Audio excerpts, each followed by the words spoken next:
ya ahla baitin nabi. Masuk ya ahla. Tapi tadi sudah bagus juga. Bagus. Habis itu masuk Ahmadin qalbi sakan Ahmadin qalbi sakan wal fata alil mustana ya ini. Itu sampai habis. Bagus saja semua. Cuma kalau ini pakai Hubbu Ahmadin, pakai terbang kurang bisa. Kurang bisa ya, bisa juga bukan dari itu cuma lambat. Inna fil jannati naharan min ma'taban huwa. Mudah-mudahan kita ikut berkat. Diberkati berkat mereka kita bisa kumpul mereka di surga. Barang siapa yang mengintai ahli baitin Nabi tadi masuk surga tanpa ada ragu-ragu. Tadi kan sidahnya begitu. Masuklah ke dalam surga tanpa ragu-ragu. Ya, hati-hatilah jangan fitnah. Soalnya kadang masalah manusianya itu kadang ada yang bagus, ada yang tidak bagus. Di zaman Rasulullah SAW, Abu Lahab pamannya, tapi tidak bagus. Dilaknat oleh Allah dalam keadaan hidup masih. Tabbat yada Abi Lahab bin Watab. Rasulullah ada. Jadi bukan semua nanti keluarga Rasulullah itu pamannya dan ini semuanya orang yang di jalur Rasulullah belum tentu. Jadi ada Abu Lahab juga. Jadi jangan kita mengatakan seluruh ahli baitin Nabi neraka. Abu Lahab betul neraka, tapi Sayyidina Ali bin Abi Thalib, Abdul Muttalib masuk surga. Jadi kadang orang-orang sekarang ini banyak yang salah dalam mengartikan, salah pula dalam menyangka, sangka salah. Padahal sangka salah itu paling beratnya dosa. Salah sangka. Jadi pada kita salah sangka lebih baik kita anggap semuanya baik. Selesai aja. Para wali itu setiap mereka berjumpa dengan siapapun, dia merasa bahwa orang-orang yang di depannya ini adalah wali. Walaupun mungkin tidak wali. Orang mabuk di depannya dia tidak menyangka bahwa orang ini nanti akan meninggal dalam su'ul khotimah. Dia sangka bahwa siapa tahu Allah memberi hidayah kepadanya dan dia lebih baik daripada saya. Jadi orang kalau seperti itu hidupnya nyaman. Tapi kalau hidupnya curiga sana curiga sini tidak bisa tenang dia. Makanya husnul dzan kata Habib Ali bin Muhammad al-Qadhi. Min husnul dzanni qalbi rabbi hissi qalbi mana. Husnul dzanku kepada Allah itu di dalam hatiku penuh. Jadi di hati ini dibuka tidak ada lain kecuali Allah dan Rasulnya. Jadi tidak ada urusan dunia, urusan suku dzan sama Allah terus husnul dzan. Orang yang husnul sangka baik kepada siapapun, dia pasti akan hidup bahagia dan tidak mungkin ada keraguan. Tapi kalau sudah mulai menyangka tidak baik, mulai mau keluar rumah takut, mau ini takut, karena ada sangka tidak baik. Baiklah sangka kepada siapapun, terutama kepada orang-orang yang dekat sama kita. Jadi para wali dalam hadis Nabi yang disampaikan, orang yang kelihatannya baik, tapi setelah sejengkal sebelum meninggal dia malah meninggalnya su'ul khatimah. Ada yang orang kelihatannya jelek, setelah sejengkal mau meninggal dia malah jadi orang baik, jadi husnul khatimah. Jadi ya, jangan hati-hatilah, hati-hati. Ini zaman banyak orang yang selalu menyangka-nyangka yang jelek. Jangan, apalagi kita menyangka jelek terhadap guru-guru kita, menyangka jelek terhadap para penggaib. Mungkin orang itu jelek tapi bukan urusan kita. Kita lihat apa yang ada di balik itu. Di balik itu ada Muhammad SAW, di balik itu ada Sayyidina Ali bin Abi Thalib, di balik itu ada Fatimah Zahra, di balik itu ada Khadijah bin Kubra, di balik itu ada Sayyidina Ali, Sayyidina Hasan bin Husain, di balik itu ada Sayyidina Ali, Zainal Abidin. Itu aja yang kita lihat. Kalau ini yang kita lihat, akhirnya juga kita hilangkan semua yang tadi. Karena kalau kita melihat misalnya air, ini air bersih. Kalau ada satu titik aja di situ pasir, kita lupa sama air yang bersih ini, kita hanya fokus sama titik satu tadi. Pasirnya yang satu, ribut sama pasir aja yang dicari. Padahal ini masih banyak yang bersih. Jadi kadang orang sekarang itu tadi yang dicari yang pasir satu ini kan, yang bersih tidak dipakai. Hati-hati dalam hidup. Hidup ini tambah lama tambah tanda-tanda kiamat akhir zaman, di mana tempat fitnah. Jangan sampai ada fitnah untuk datang kepada kita. Alhamdulillah kita ada habib kita ini, sesepuh kita.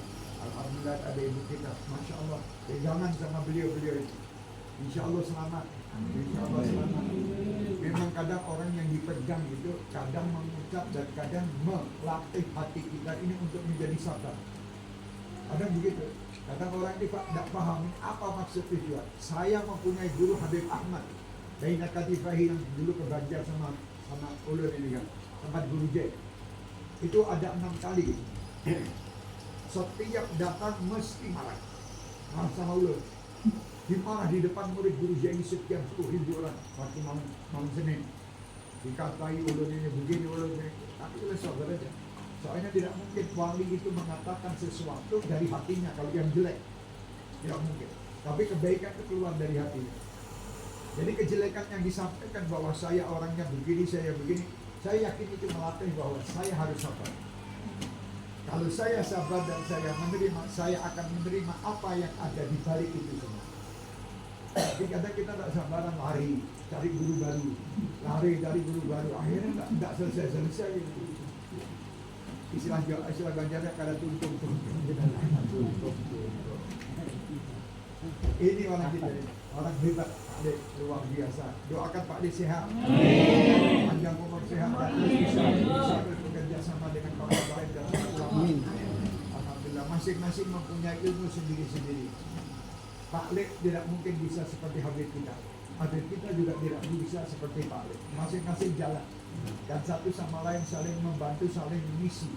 Itu hidup. Kalau hidup itu semua tangan ini semuanya rata, tangan itu jadi jelek. Jadi ada yang centing, ada yang jempol, ada petunjuk, ada yang tengah, dari manis. Waktu jempol mengatakan kepada yang lain ini loh aku, setiap kebaikan selalu begini. Jempol mengatakan begitu. Yang ini bingung. Oh, wahai jempol, aku setiap syahadat selalu pakai begini. Asyhadu an la ilaha illallah. Pakai ini. Aku lebih mulia katanya. Akhirnya yang alhamdulillah walaupun aku di tengah tidak ada kerjaannya tapi aku paling tinggi di antara kalian. Yang jari manis ini mengatakan lagi, alhamdulillah aku dipakai oleh Rasulullah untuk menaruh cincin. Jadi alhamdulillah aku manis. Yang paling kasihan yang jetik, yang paling kecil. Dia mengatakan, aku ini paling kecil dan aku tidak mampu apa-apa. Sudahlah aku pasrahkan semua sama Allah. Jadi selesai. Tapi kalau ini, wah gak terima, ini akhirnya ribut. Nanti kalau sudah ini tadi bekerja sama begini, menjadi satu kekuatan yang luar biasa. Tapi kalau satu-satu yang jalan, tidak mungkin akan jadi kuat. Saya memukul orang dengan begini, ini akan putus sendiri. Tapi kalau begini, orangnya akan habis. Jadi harus persatuan dan ini penting. Jangan sampai Indonesia artinya jadi hancur gara-gara orang-orang yang tidak mau bersatu. Terutama di pemilu ini 2024. Boleh beda pilihan, tidak masalah. Allah tidak akan menanyakan Anda nanti dikubur siapa pilihan Anda. Gitu. Yang ditanyakan bagaimana sholat Anda, bagaimana ibadah Anda, bagaimana ketentuan-ketentuan Anda dalam kehidupan. Itu yang ditanyakan. Kadang orang ini pakai apa namanya kampanye dengan mengatakan macam-macam. Kamu kalau pilih si Pak Le, nanti dikubur kamu ditanya, kenapa pilih Pak Le? Tidak ada urusannya ini. Malaikat tidak kurang kerjaan menanyakan Pak Le. Pertama yang ditanya sholat. Sholat 5 waktu, beres tidak? Ini beres tidak? Kalau sudah beres semuanya, insya Allah. Sama yang lain baik tidak? Sudah sholat bagus, puasa bagus, haji sudah pernah, alhamdulillah misalnya semua itu. Tapi sama manusia yang lain dia selalu menyakiti, tidak masuk surga juga. Tidak mungkin. Jadi orang itu kunci ibadah. Allah itu maha pengampun. Setiap kita minta ampun pasti diampuni. Tapi kalau sama manusia kita harus satu persatu minta maaf. Kalau mereka memaafkan baru Allah akan memaafkan. Kalau mereka tidak, walaupun dia orang alimnya seperti apa, tidak ada maaf juga. Jadi hati-hati, hablum minan nas ini penting. Kalau Allah sangat murah, sangat mudah, Tapi kalau manusia belum tentu dia akan mau memaafkan. Oleh karenanya jangan sampai menyalahi atau berbuat salah kepada manusia atau menyakiti.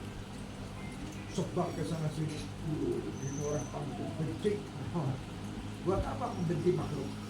Sedangkan makhluk itu diciptakan oleh Allah yang tidak mengajarkan kita untuk membenci. Jangan kita. Tidak usah dibenci makhluk itu ciptaan Allah sejelek makhluk, misalnya anjing misalnya. Anjing itu najis, mughaladhah, najis besar itu. Tapi tetap ini makhluk Allah, ciptaan Allah. Tidak boleh kita benci langsung ngambil dari mobil tabrak anjing itu. Tidak bisa. Masalah dia najis, tapi ini ciptaan Allah dia. Bagaimana caranya saya menyayanginya? Jangan sampai kita menyakiti atau diambil batu dilempar. Kecuali kalau anjing itu memang melawan kita. Jadi boleh. Tapi tidak ada apa-apa langsung anjing ambil batu dilempar. Ayo kita juga. Mau bulik. Jalan lagi kita pakai. Oh, siap. Ayo. Ini saudara kita juga dari Solo. Tim Nawir. Minta maaf dari anak-anak ulun masih dulu semuanya. Bini ulun juga.